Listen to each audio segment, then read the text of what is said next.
Thank you for having me today. Sorry I couldn't come in person. I had to send the video. My name is Bukola Oriola and I'm currently a student at Metropolitan State University in the individualized degree program with a focus on community leadership and diversity. Thanks. So as a student, I think you are all students, and I will start with my story because that was what brought me to this point, and that was what gave birth to all the work I'm doing and my focus area in college. I'm a survivor of human trafficking here in Minnesota, and as you can see that I'm talking in English. Most of the time there is the misconception that victims of human trafficking don't speak English, victims of human trafficking are illiterate, and many other misconceptions. And after experiencing human trafficking myself as a labor traffic victim in Minnesota, in addition to domestic violence, I thought that there was a dear need to educate the people about the issue of human trafficking and letting people understand what really human trafficking is, because it's one thing to get carried away with the drama on TV, but we need to back off a little bit and look at the reality on ground, because among students, even on campus, there are victims of human trafficking. Among students on campus, there are victims of domestic violence that we may not necessarily identify because they're not talking about it. And especially when they're from a different country, it makes it harder for them to speak up. So the first step I took in my own journey to raise awareness is by telling my story in a book. So I told my story in a book, and this is the revised, updated version of my book. It's in Prison, the Travels of a Traffic Victim, where I have documented, my own experience, all the detail, and how I got help. The goal is to be able to show victims out there that there is help available, so that they too can reach out for help. And I found out that after doing this, victims started coming out to reach out for help, and beyond victims coming out to reach out for help, I see that people in the community who are passionate about the cause are asking about how they can be of help. And also there is the issue of even understanding cultural differences and how to help somebody from a different culture, or how the help available does not necessarily match the cultural practice of somebody or what somebody grew up with. So how do we break all of these barriers? And I started taking the steps by going back to school, even though I already had a college degree and I had associate degree in mass communication from Nigeria.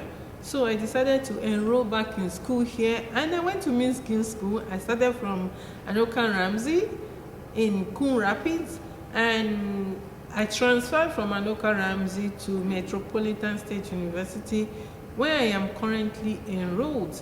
So last year, and the good thing with Metro State is that through the individualized degree, I can focus on my subject area, which is human trafficking, and get a degree from school, still doing a lot, learning a lot, and doing different research relating to human trafficking subjects, domestic violence, sexual assault, and how to help others.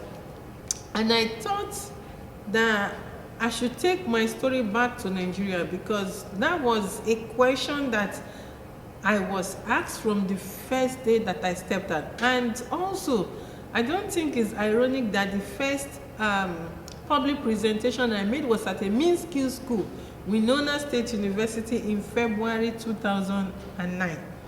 Was the first place where I spoke out openly about my story. And from then on, the question have been coming to me in different ways. What are you doing to take your story back to your country? So last year, through the individualized degree program, I did a student-directed learning and used it to go to Nigeria with another metropolitan state student. We went to Nigeria and toured 5 colleges and talked about my story and human trafficking. And in 1 week, we reached over 20 million people.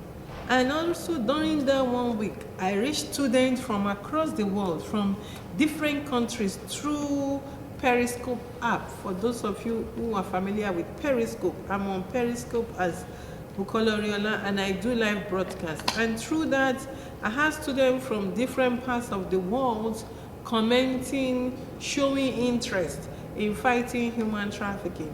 And I do believe that, the student body is a very strong body where whether the student is 19 years old or 59 years old, once students come together, they form a great bond and they can really push a cause and make positive change because they are the youth in the community. So I'm calling on students like you to join me by joining the SAASI campaign. And even though I went to Nigeria for bringing the story back home and many students were interested, I thought that we need to put the focus on the issue instead of my story. And that was how we came to talk about SAASI.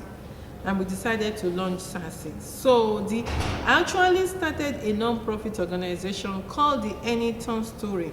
So the Anyton Story decided that we will launch a SAASI campaign. So this campaign will be specifically geared towards students, college students. Although if somebody is a staff or somebody is out of college or somebody is not in college yet and they are interested, they can still join the campaign. But the main target for this campaign is students, and we call it Students Against Abuse and Slavery International, so that it's not just students in Minnesota or just students in Nigeria, but students around the world having one voice to prevent human trafficking through awareness in their respective communities. And I'm calling on you. We have a student from Metropolitan State University as our US SAASI coordinator that you can reach out to, and we have student ambassadors. So we want students from every campus to be a part of this, and we want student ambassadors in all the different campuses to gather other students to be part of it. And we call on student organizations and student clubs to be part of SAASI. Learn about human trafficking. We have training materials. There are some already made training materials through the Office for Victims of Crime, and there are other training materials that we are constantly developing. I am, for example, developing curriculums and training materials on understanding the cultural barriers and how to help somebody that is from a different culture. And we do know, especially here in the United States, we have students from all over the world. So the international student on your campus, how do you work with them effectively in terms of preventing human trafficking or preventing them? And that is, one group, obvious group in the student body in the US that is vulnerable. Because they are international students, they do not have green cards, they do not have work authorization. People can exploit them because of that. People can use that. There are students who have been exploited as a result of that, where they got paid internship and whoever was their host family was telling them to give their school their own bank account to do direct deposits. And the students don't get the money and they're doing the work. That is an exploitation of their labor. So I'm also using this opportunity to call on students who might be going through that to reach out for help. The Anyton Story is here to help, and it's here to help any student, in the United States and other parts of the world. So reach out to us and join us to be part of the SAASI campaign. Together, we can fight human trafficking in our communities. Thank you.